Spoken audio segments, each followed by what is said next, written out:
Goeiedag, my naam is Natasha Fick en dit is altyd vir my voorreg om saam met jou te kan kuier hier in die program Mense en hul stories. Nou dit is 'n program waar mense hulle stories met ons kom deel en ek vertrou dat jy geniet nog sover die programme. Ek vertrou jy geniet nog een en elke getuienis wat hier uitgegaan het. Nou onthou, jy kan gaan kyk daar op ons Facebookblad, ons TikTokblad, Mense en hul stories. Jy kan ook gaan loer op ons YouTubeblad, Women After God's Own Heart en daar is al die programme wat ons al opgeneem het hier in Mense en hul stories.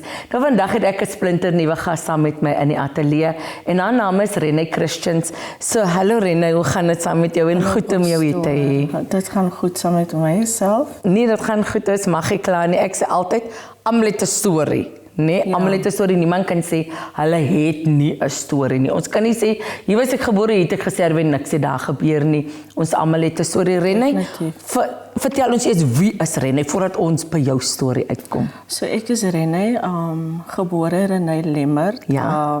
Ek is nou Renee Christians vir die laaste 13 jaar. Ja. 2 seentjies. Ons woon tans in Delft. Ja, ek dink Renee het in sy affondasie se Here. So ek het maar in 'n goddelike huis groot geraak met 'n ouma en 'n oupa. Oupa was die pastoor gewees. So I think when it comes to the foundation of who God is en wat die Here is, was daar gelê vir jou? Was dit nou al reeds gelê vir my gewees. So ek dink en daai fondasie het ook gehelp vir my om lewe te navigate. And especially when it comes to the hardships of life. Yes. Hoe om op jou knieë te val en te sê, Here, ek kan net nie meer. Amen. En dit is so belangrik. I need you now. Ja. So ja, ek is maar 'n eenvoudige meisie. Ek dink ek het so bietjie baie storms gegaan in my lewe in, maar if there was one constant in my life, then it was God. Amen. Definitely. Amen. En dis waaroor dit gaan oor Jesus. Nou as jy vir die eerste keer ingeskakel het, onthou dit is stories van hoop en dis stories van bemoediging. Hoekom ons in stories deel? Nommer 1 is om vir jou te sê dat jy kan ook deurgaan. Nommer 2 sê ek altyd, ons is nie om enige iemand sleg te maak of probeer af te breek of af te kraak nie. Wat ons hier doen is, ons is besig om ons stories te deel en miskien is daar iemand wat nodig het om hierdie storie te hoor en miskien is jy besig om te blaai daar deur YouTube en hier kom jy op Renee se storie af. Ek gevra, is dit Renee? Is dit Renee? Sy sê Renee is Engels en Renee is Afrikaans. So Renee, sy is al vandag ons gas. Vertel vir ons 'n bietjie die pad wat langs die Here vir jou gedraai het. Weet jy, ek was ek dink ek het 'n baie gejaagde lewe gelewe in my jonger jare. Ek was 16 wat ek al by my ouers verloor het. I never had a relationship with my mother really, but ek het geweet wie sy is. She was there. So ek was maar ouma en oupa kind. Ons het maar daar groot geraak. My pa het ook saam met ons groot geraak.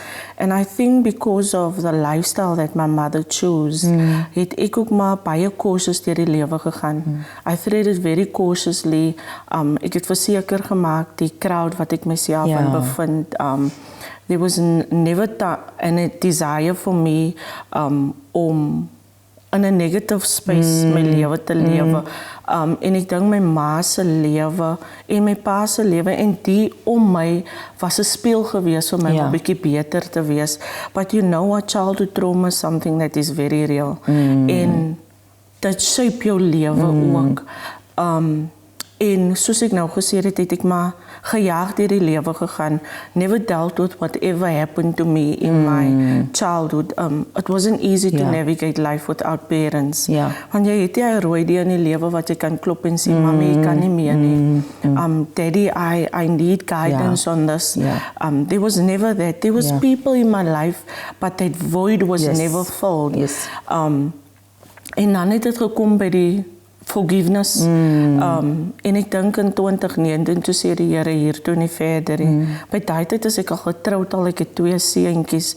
And for me it was, God gave me these children, so miskien is dit die kinders wat ek nou gaan heal. But it wasn't like that. I started to bleed on my children because ek wil nou the mother of the year is. Ek wil alles doen wat my ma nie vir my kon gedoen het, wil ek vir hulle doen. En die Here bring my tot op 'n stilstand. Ek was 33 jaar. Ek kon hou vir die afgelope maand het ek nou almal die gewig verloor en ek dink toe is die diet, want ons almal wil mos nou 'n bietjie diet Ja. en ek het die cucumber water gedrink en ek dink dat is miracle water, Ja. want ek shed nou almal die gewig en na tyd die gewig is weg, maar die mag is verskriklik geswel.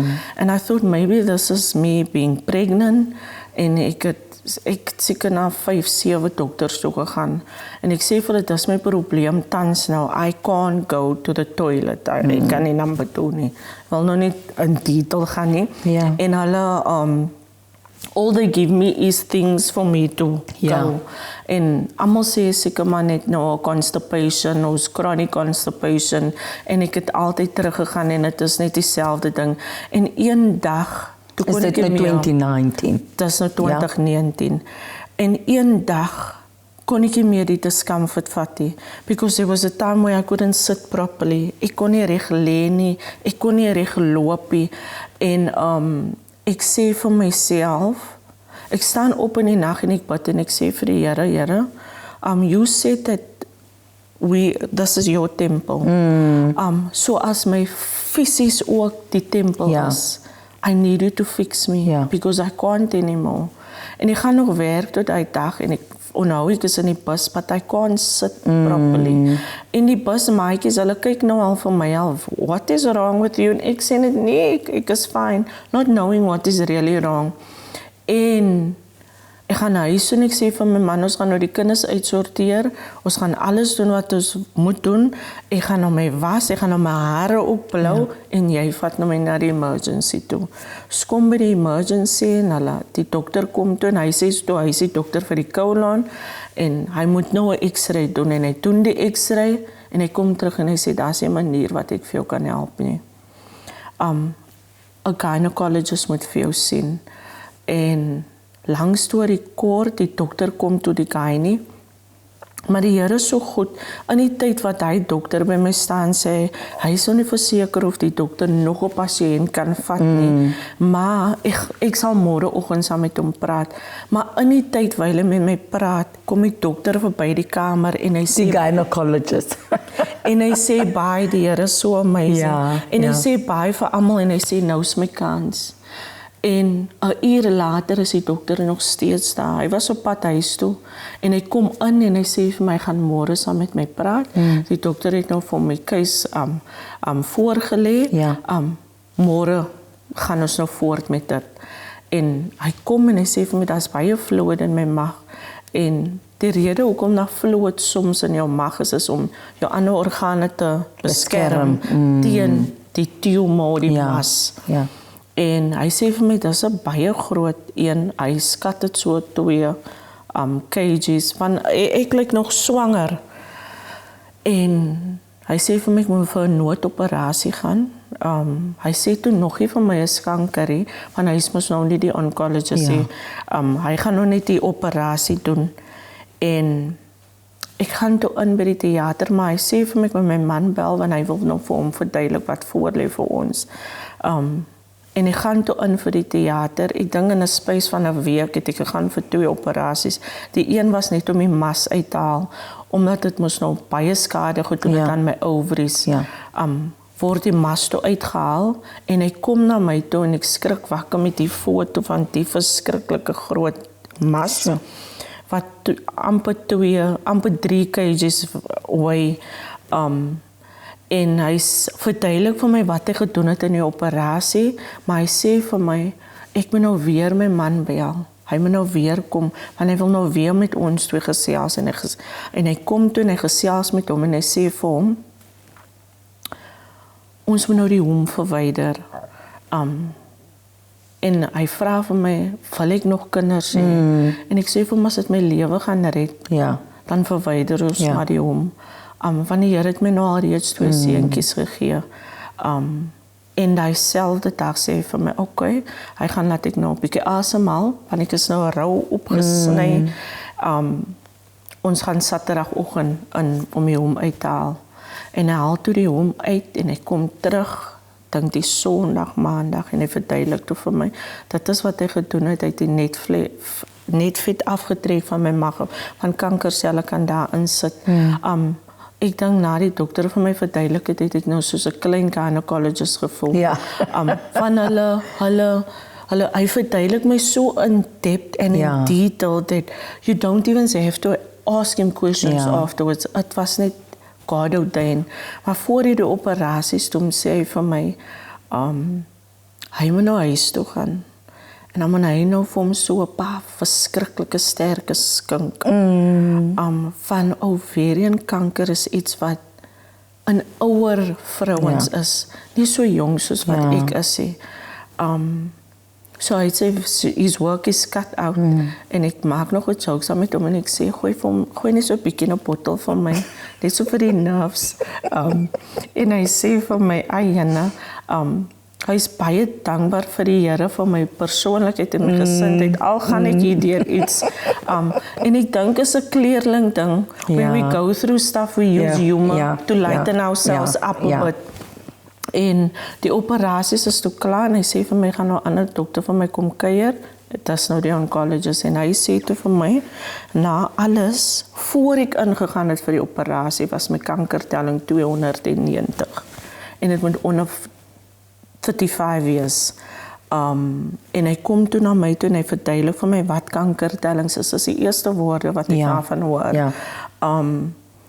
En hy sê vir my, dit is nou waar ons nou is.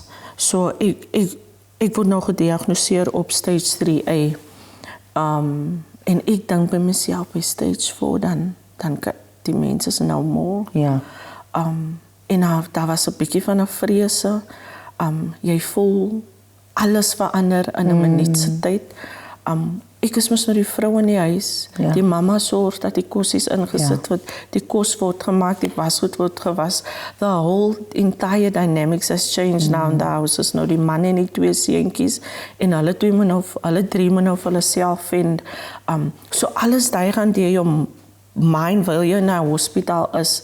And there was one concern for me, as die kindertjies, hulle sien vir jou soos jy is, as die ma, but when physical changes come, dan vra hulle vra, and then they start getting worried, en dat was een van my grootste vrese gewees, en die oncologist sê vir my, daar gaan baie fisiese changes wees, soos my hare gaan uitval, daar gaan baie dinge gebeur nou, maar hy wil nou net vir my voorberei met die pad vorentoe.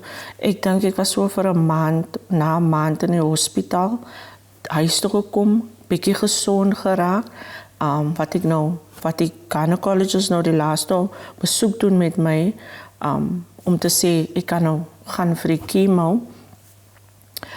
Dink ek, dit was 'n week daarna gaan ek vir die chemo. En die chemo, it was something that was new. It was unknown. It was scary. Ek dink ek het die eerste dag daar gesit en die suster kom en sy sit die 6 sakke drups neer. En ek dink, is dit nou die tyd om te vra aan almal die in my body? En sy sê vir my, het ek my gereed gemaak om nou hier te sit van die tyd seker tot so na 4. Is nou werksure. En sy sit die eerste drip aan en sy verduidelik vir my wat die drip doen, wat gaan nou gebeur en ek kan onthou die verskriklike brandende gevoel in my are. En ek sit toe daar en ek sê vir die suster, dit brand verskriklik. Sy sê is normaal om daai brandende gevoel te hê, dit sal weggaan. Ek dink by die 3de drip toe ek nou al moeg al. En ek tel nou die drips af en is my eerste keer. But you know, God has been so amazing. There was not one day at that chemo sessions that there wasn't someone with me. Ek dink my vriende het almal hulle liefde uitgewerk by die werk. Wie kom die dag, wie kom dit die dag. Die een is in charge van wie bring die snacks en die kos. So I had that support that was so amazing. En ek dink in die tyd het ek geleer dat daar's niks wat ons hemel toe kan vat aan mens nie. we cannot take anything with it Ja. but people. Ja. So wat is saad het ek gesaai in iemand se lewe? Het ek daai persoon se hand vasgehou en gesê alles is alright. And that is what I needed and I never knew I needed that because ek het altyd hy lewe gelewe, it's me. Ja.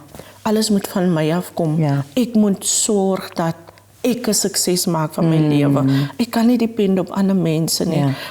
En ek dink dit gegaan oor die feit dat ek het die ouers gehad van 'n jong tydie en my ma was ook nie, she wasn't a mother to me. So ek het ook nie dit geweet nie. Ja. So nou moet ek nou navigate. My ouma was daar, maar sy was oud. You know, and there's certain things that she just couldn't help me with. En wat ek is dankbaar vir waar my ma vir ons geplaas het, want was dit nie vir dit nie, dan het ek hierdie fondasie gehad. Yes, en ek het toe deur die chemo gegaan. En sorry gou dan Renée wat jy nou sê, ek dink aan alles wat jy sê van die 6 sakke drupsakke wat hulle daar by jou gesit het. En dit kom net by my op en dit is soos Ilse ook in die vorige episodes gesê het dat elkeen se cancer journey is uniek. Jy kan nie sê joune is dieselfde soos daai ene nie. Jy kan nie sê jy het dieselfde deurgegaan wat daai ene deurgegaan het nie, want hulle elkeen se storie is uniek. Dit is. En julle proses waartoe julle gaan is ook uniek. Is ook uniek. Ja. En ek dink ook die dokter het altyd gesê hy is so dankbaar dat ek nie ander siektes het soos die high blood pressure, diabetes en sulke siektes nie, want dit speel ook 'n baie groot rol in jou recovery proses. So ek het vir 'n paar maande gegaan vir die chemo. En elke dag was daar nou toe iemand by my. Ek dink by die laaste dag toe ek nou al emotionally, mentally, physically drained. There was a point where I felt like ek wil nie meer dit doen nie. I know that medicine has evolved. So ek het nie baie daai naarheid gehad nie, but there was by the 3rd day dan voel dit asof jou hele liggaam paralyzed is. Jy het symptoms van flu, maar dit is nie flu nie. Jy lê daar en jy het jong kindertjies en wat so lief gewees het om te cuddle en op die bed te wees saam met jou. And they can't. They must keep the distance van is heeltemal oop hier en het recover nog. So there was a lot of changes that happened.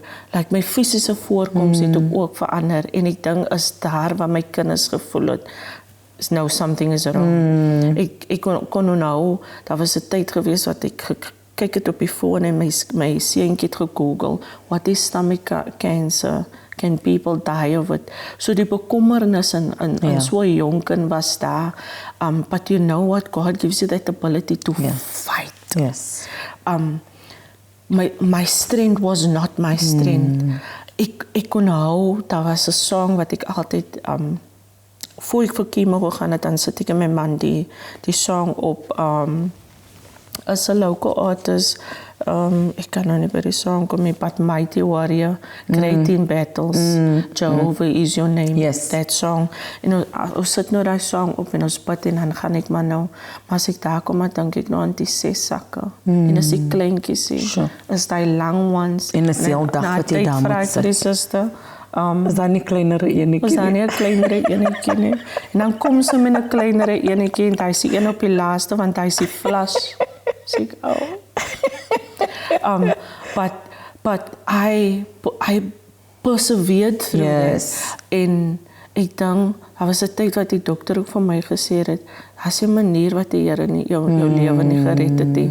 En ek dank die Here vir die dokters wat hy op my pad gesit het. And I believe that if God is not in that boat, then there's no speed. So alles het so vinnig gebeur. Daar was a supernatural speed. Even in my recovery process. Ek het gegaan vir chemo, dan is ek af en dan gaan ek die next week werk. Die week wat ek by die werk is die eerste chemo. Ken mos nou nie van die hare wat so gauw gaan uitval nie. En ek het toe die hare geknip en dan na is hairstyle. En ek is by die werk die Vrydag en ek het so 'n P-cap op En ek gaan toilet toe en ek was my hande en ek kyk op en die hare is weg. En die was nou so 'n bietjie hare.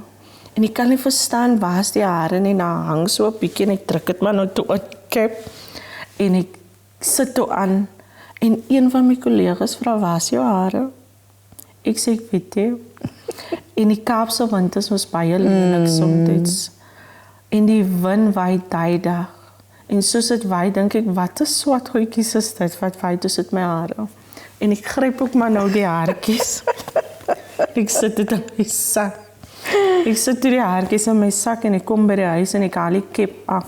En die rand van die kep is daar nou niks hare nie. Niks meer nie. Dan sien nou 'n bietjie. En ek sit daar en my man sê, ek vra van, wil jy nie my hare afskeer nie, but die didn't have the courage. En ek gaan langsaan toe en hulle sê toe ook al sny die hare af, toe sê ek, want ek kan nie, soos Einstein in die ronde loopie. Dat kan nou regtig gebeur nie. So there was a lot of, daar was hoop. I knew, ek weet, daai aan wat ek op my knieë gegaan het, dat die Here vir my geseën het met long life. And I knew that I was gonna make it. Amen. I just had to trust the process. Ek moet ook nie my oë van die Here afhaal het nie. Ek het geleer in jou tyd van fisiese siekte, you are very helpless. And you are limited. Because jy kan nie move soos jy gemove het nie. Jy kan nie doen soos jy gedoen het. Jy kan nie optel soos jy opgetel het nie. And these are things that we take for granted when we are healthy. Want ons dinge kon doen vir jouself. Jy kyk jouself in die spieël, maar jy is 'n vinnige ding, ek is fine en dan move ek aan. But I embrace the fact that I could look in my face. Ek dink ek het 2 ure gevat om te master om my eyebrow te doen.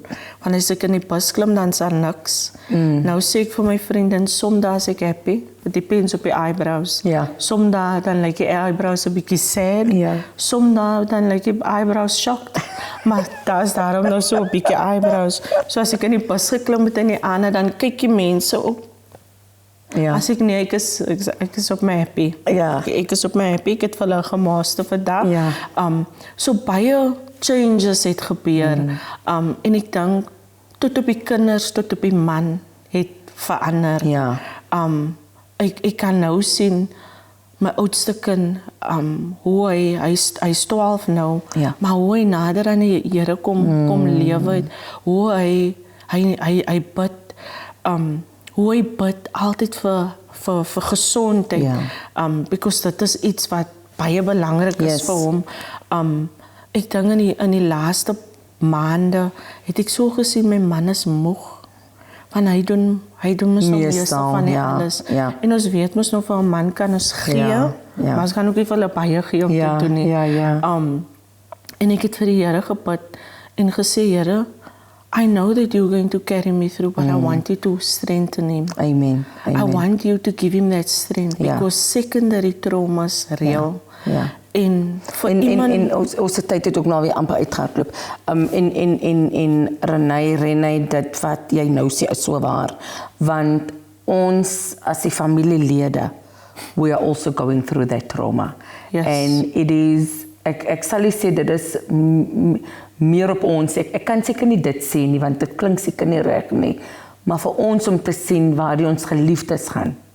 That is what she said now about secondary trauma. That is visions,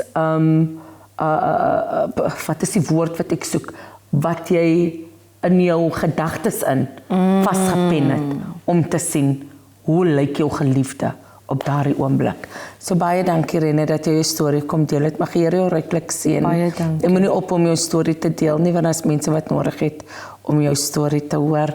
Baie dankie vir jou wat ook ingeskakel was vandag hier op die program Mense en hul stories. En soos ons altyd sê, elke persoon het 'n storie. Jy het 'n storie, deel jou storie, want jy weet nie wie het nodig om jou storie te hoor nie. As jy nog nie 'n kopie het, die Mense en hul stories, Women Who Has Gone Through the Fire. Renée se storie gaan ook in ons volgende edisie wees, en dan ook my dogter se storie, A Mother's Love. Van my Natasha, ek geseënde dag verder, tot volgende week. Die Here seën.